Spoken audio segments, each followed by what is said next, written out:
Je ne sais pas si vous avez fait le même constat que moi, mais cette année, j'ai été particulièrement étonné par le nombre de jeunes qui, dans la ville de Cancale, déguisés en sorcières ou en petits diablotins, certains avec des cornes, se promenaient dans notre ville pour demander des friandises. Les années passant, j'ai l'impression que ce phénomène est de plus en plus implanté. Alors qu'il y a 10-15 ans, il y avait eu une première tentative d'imposer cette fête d'Halloween en France, et ça n'avait pas marché. Pourquoi ? Parce qu'on y voyait une forme d'américanisation de la société, et par un anti-américanisme un peu primaire, on refusait cela. Sauf que maintenant, voilà, force est de constater que cette fête d'Halloween fait de plus en plus partie de notre quotidien en France. Alors comment réagir ?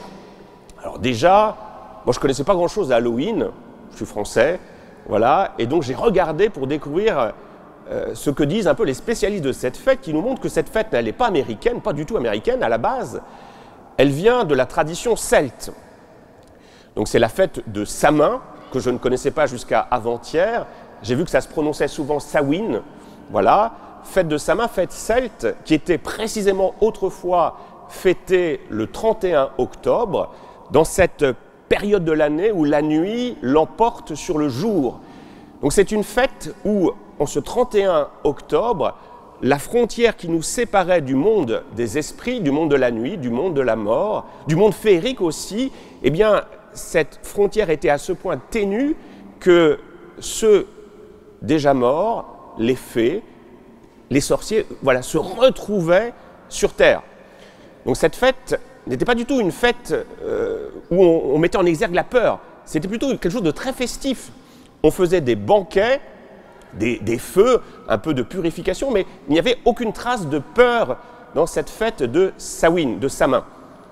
Alors pour retrouver cette dimension de peur, il faut peut-être rechercher du côté d'une autre fête païenne, qui est une fête, elle, romaine. C'est une fête, pour les Romains, je l'ai souvent expliqué ici, les Romains avaient une grande peur de la mort. Et donc il y avait tout un rituel qui était fait pour faire en sorte que les âmes des défunts ne viennent pas nous visiter. Et donc notamment il y avait une fête au mois de mai, les Lémurias, où on essayait de se protéger de tous ces lémures. Les lémures, c'est quoi ? C'est les âmes des défunts qui ne sont pas en repos, ce sont ces fantômes qui venaient hanter les Romains. Donc là, il y a quelque chose qui se retrouve un petit peu dans Halloween avec cette peur de la mort. Donc ce qui fait que notre fête d'Halloween, en quelque sorte, vient fusionner ces deux traditions. Alors la question que l'on pourrait légitimement se poser, c'est est-ce un retour du paganisme ? En toute réalité, je pense que plus que du paganisme, c'est le reflet de la société de consommation. C'est avant tout une fête marchande. Moi, j'ai été surpris à notre Super U de Cancale de voir que le Super U avait des faux airs de Noël et des faux airs de Pâques, tant les chocolats et les friandises prenaient beaucoup de place. Donc c'est une fête avant tout commerciale, et peut-être qu'elle traduit aussi une forme de paganisation. Elle traduit aussi le sentiment que l'on peut avoir quand on n'a plus la foi chrétienne, la peur de la mort. La mort nous fait peur, et donc quelque chose dont on a peur, qu'est-ce qu'on fait ? On essaie de s'en moquer pour la mettre à distance. Mais certes, il y a cela, mais il y a surtout cette société de la consommation qui est de plus en plus prégnante. Alors la question que je me suis posée, c'est comment réagir en tant que chrétien face à cette fête d'Halloween. Voilà, comment faire ? On vous poserait la question, est-ce que je dois donner des chocolats à ces jeunes ? Est-ce que je dois donner des friandises ? Qu'est-ce que je dois faire ? Comment dois-je me positionner ? Alors pour trouver un début de réponse, moi je m'appuie souvent sur cette remarque que faisait Maurice Bellet, qui était un théologien psychanalyste, qui disait, alors c'est une image, si l'on est contre les voitures à chevaux, il y a deux façons d'agir. La première, c'est de critiquer, d'attaquer, de détruire les voitures à chevaux. La deuxième, qui me semble beaucoup plus juste, c'est d'inventer l'automobile. Qu'est-ce qu'il veut nous dire au travers de cette petite histoire ? C'est que plutôt que de dénoncer, de critiquer, qu'est-ce qu'il faut faire ? Il faut proposer mieux. À chaque fois qu'il y a quelque chose avec lequel vous n'êtes pas d'accord, essayez de réfléchir pour savoir si vous n'avez pas mieux à proposer. C'est beaucoup plus positif. On n'est pas dans une simple critique, dénonciation stérile, mais on est là pour proposer beaucoup mieux. Et ce beaucoup mieux que Halloween, c'est quoi? C'est la Toussaint. La Toussaint nous redit que c'est quelque chose d'extraordinaire que le ciel. Le ciel, c'est quoi? C'est le paradis. Et j'en suis sûr que la plupart des défunts que nous avons connus, qui sont les nôtres, ils sont déjà au ciel. Ils sont déjà dans cette béatitude dont nous avons entendu un avant-goût dans l'Évangile, avec ce très beau passage des béatitudes précisément qui nous vient de Matthieu. Et même ceux que nous allons célébrer demain, le 2 novembre, qui sont encore en chemin vers le ciel, qui sont peut-être au purgatoire, on est certain que de toute façon, ils arriveront au bout du chemin, ils arriveront au paradis. Donc nous voyez, notre rapport à la mort n'est pas du tout du même ordre. On n'a pas à avoir peur de la mort. Parce que la mort, c'est quoi? C'est profondément le triomphe de la vie sur les forces du mal. C'est le paradis. C'est ce paradis que Isaïe nous figure sous la forme d'un banquet. Un banquet céleste avec des viandes grasses, des vins capiteux, la joie d'être tous ensemble. Et la Toussaint, pour moi, m'aide à comprendre, à vivre quelque chose déjà de la vie éternelle. C'est comme si les saints venaient du paradis pour nous rejoindre aujourd'hui. Et j'en ai trouvé un magnifique témoignage, je vous l'ai peut-être déjà donné, mais qu'importe, chez un auteur qui s'appelle Jean-Olivier Héron. Je ne sais pas si ça vous dit quelque chose, il n'est pas très connu, c'est à la fois un éditeur, il avait fondé autrefois la collection, il est cofondateur de la collection Gallimard Jeunesse, il est aussi le fondateur de la revue Voile et Voilier, qui doit peut-être plus parler au Cancalais, et il était aussi illustrateur. Donc notamment, il avait fait cette belle série, c'est Comment naissent les bateaux. Je ne sais pas si vous vous rappelez d'un animal, on voyait progressivement se dessiner un voilier, un bateau. Et donc Jean-Olivier, il raconte une petite anecdote. Il a 13 ans, il est à la messe, comme vous, il est jeune, et comme beaucoup de jeunes, qu'est-ce qu'il fait à la messe? Il s'ennuie. Surtout quand les sermons durent 24 minutes. Voilà, il s'ennuie, et qu'est-ce qu'il fait? Alors il a son livre de messe. Alors quand on s'ennuie, alors vous faites parfois avec la feuille d'intention, mais il n'y a pas grand-chose à lire.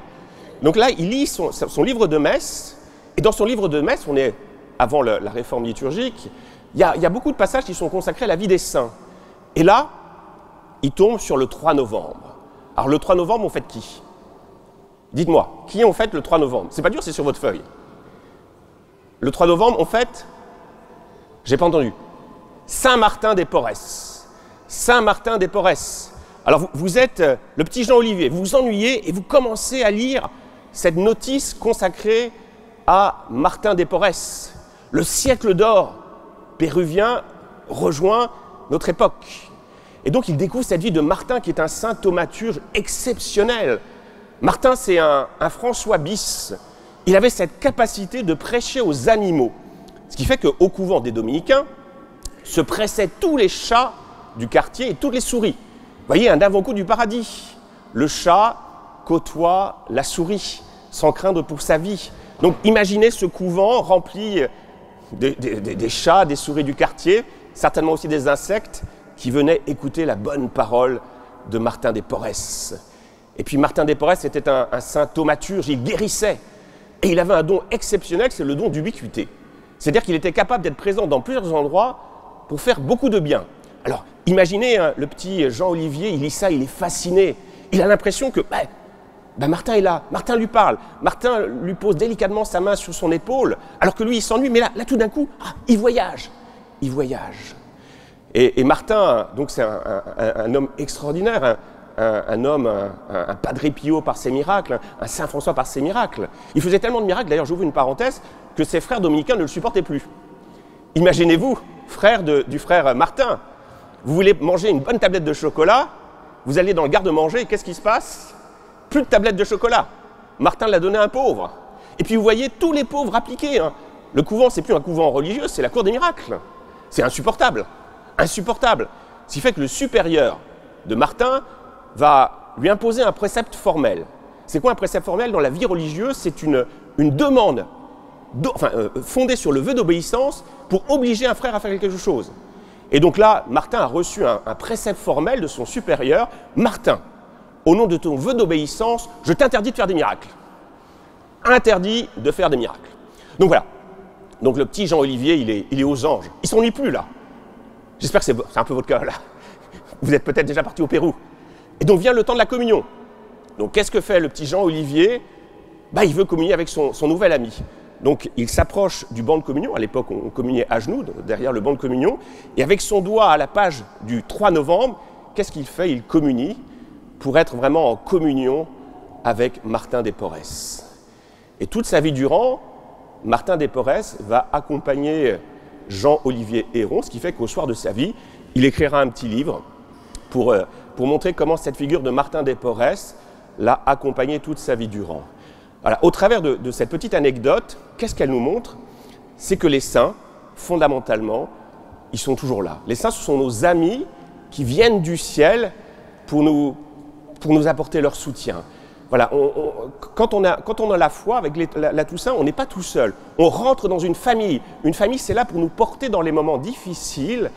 Et les saints sont cette aide que Dieu nous envoie pour nous aider. On a pu dire autrefois que Lisieux, c'était quoi? C'était la boîte aux lettres du ciel. Tant à Lisieux, on recevait, enfin le sanctuaire de Lisieux recevait des lettres de demandes d'aide adressées à la petite Thérèse. Et c'est encore le cas pour beaucoup de saints. Quand on a des difficultés, qu'est-ce qu'on fait? On écrit aux saints pour leur demander leur aide. Je l'ai souvent dit, à Saint-Pern, chez Jeanne Jugan, quasiment tous les jours, me disaient les sœurs, elles reçoivent des lettres adressées à Jeanne Jugan. Alors que font les sœurs, à votre avis? Elles n'ouvrent pas les lettres, c'est pas pour eux, c'est pas pour elles. Donc qu'est-ce qu'elles font avec ces lettres? Elles les mettent sur le tombeau. Vous voyez, la fête de la Toussaint, c'est nous redire que tous ces saints viennent nous rejoindre. Et ce qui est merveilleux, c'est qu'il y a cette fraternité que crée la sainteté, et puis avec ces saints, le temps est aboli. Pourquoi le temps est aboli? Parce qu'on peut avoir des saints qui ont vécu il y a 100 ans, 200 ans, 1000 ans, 2000 ans, même les saints de l'Ancien Testament, ils sont là, avec nous. Vous voyez, le temps avec les saints est aboli. On est déjà dans l'éternité de Dieu. Et même l'espace est aboli. Le frère Timothy Radcliffe expliquait par exemple que dans le couvent des dominicains de Ho Chi Minh, au Vietnam, la chapelle qui était la plus fréquentée, c'était laquelle? C'était celle précisément de Martin des Porres. Vous voyez, un saint du XVIe siècle du Pérou qui rejoint des Vietnamiens d'aujourd'hui. C'est quand même une distance à la fois chronologique et géographique exceptionnelle. Mais voilà, la sainteté nous donne un avant-goût du ciel. Les saints viennent du ciel pour nous rejoindre. Ils viennent du ciel pour nous rejoindre et aussi pour nous aider à devenir meilleurs. Le souffle du ciel vient gonfler nos propres voiles pour nous permettre d'avancer vers la sainteté. Les saints, et pour moi c'est cette grande... Les saintes et les saints du ciel nous rendent meilleurs. Le frère Philippe Verdun disait que les saintes et les saints nous enceintent. Quand je fréquente un saint, quand je lis la vie de Jeanne Jugan, j'ai envie de moins parler et d'être plus efficace. Vous me direz que j'ai encore du boulot. Mais vous voyez comment les saintes et les saints nous rendent meilleurs. Et pour moi, c'est la différence qui peut peut-être nous séparer de tous ces hommages qui sont souvent adressés aux grands hommes. C'est un exemple que je donne souvent. Si il vous est arrivé d'aller au Panthéon, alors le Panthéon, c'est extraordinaire. Aux grands hommes, la patrie reconnaissante. Donc de l'architecte, je crois que c'est Soufflot qui a fait le Panthéon, non? Vous allez me dire, oui, c'est ça. Enfin, qu'importe. Ah, j'ai des acquiescements. Voilà.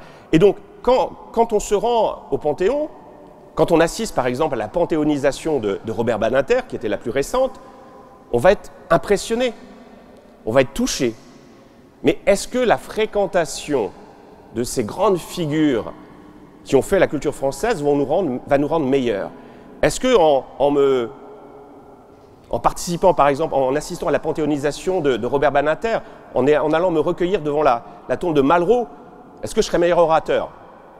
Si je vais me recueillir devant la tombe de Victor Hugo, de Émile Zola, est-ce que ma qualité littéraire va s'en trouver améliorée? Je vous pose la question. Ça serait bien si c'était le cas, mais malheureusement non. En fait, tous ces saints laïcs sont extraordinaires, mais ils appartiennent au passé, et ils restent dans le passé. Et souvent, paradoxalement, ils nous montrent qu'aujourd'hui, on n'a pas ce génie, on a perdu un peu quelque chose de ce génie. Vous voyez, c'est la manifestation qu'il y a quelque chose qui appartient au passé, qui reste dans le passé. Alors que les saints, eux, ils nous inscrivent dans le présent. Ils nous aident, ils nous portent à avancer. Alors pour conclure, je vous laisserai avec une très belle formule. C'est un très beau texte que l'on entend souvent pour la célébration des funérailles, qui vient d'un autre frère dominicain, qui fut un grand intellectuel, un grand spécialiste de saint Thomas d'Aquin, c'est le père Antonin Sertillanges. Vous l'avez peut-être certainement entendu, c'est un petit passage qui est extrait d'un article de la vie spirituelle. Il nous parle de la mort et comment, quand on a la foi, on a un autre rapport à la mort. C'est ce que j'ai essayé de vous dire. La mort ne détruit pas la famille, elle la transforme. Le ciel devient alors la maison de famille. En son étage supérieur, si je puis dire, du haut en bas, le souvenir, les secours, les appels se répondent. Sur la terre comme au ciel, les membres d'une même famille continuent d'exister, restent unis et tissent d'autres liens que les liens terrestres. Ils appartiennent tous à la même maison de famille, qu'est Dieu le Père. Les uns à l'étage supérieur, les autres à l'étage inférieur. Mais tous communiquent si nous le voulons bien. Vous voyez, la fête de la Toussaint, c'est ça, nous redit que, voilà, la cité céleste, elle n'est pas si éloignée de nous. Elle a ses racines ici-bas. Ceux que nous avons aimés sont là au ciel, tous ces saints du ciel sont là pour nous permettre d'avancer, pour nous préparer le moment venu à notre tour à trouver notre place dans ce banquet céleste. Alors ils ne sont pas pressés de nous voir au ciel, mais voilà, n'ayons pas peur de la mort, on n'a pas besoin de se déguiser en diablotin, on n'a pas besoin de... Voilà, célébrons. Alors comme je l'ai dit, l'image de la vie éternelle, c'est celle d'un banquet. Donc peut-être la meilleure réponse que vous pourriez donner à vos enfants, c'est à la Toussaint de faire un magnifique repas, festif, avec des gâteaux, des boissons qui plairont aux enfants. Si vous leur servez du vin capiteux, ça ne va pas leur plaire. Ou si ça va leur plaire, ça ne va pas être très bon. Ça va leur donner des mauvaises habitudes. Mais voilà, célébrez comme ça quelque chose du paradis. Et à table, à midi, soyez vraiment à l'écoute les uns des autres. Que ça soit festif. Que le ciel vienne nous rejoindre ici-bas. Eh bien, c'est la meilleure réponse face à la fête d'Halloween. Amen.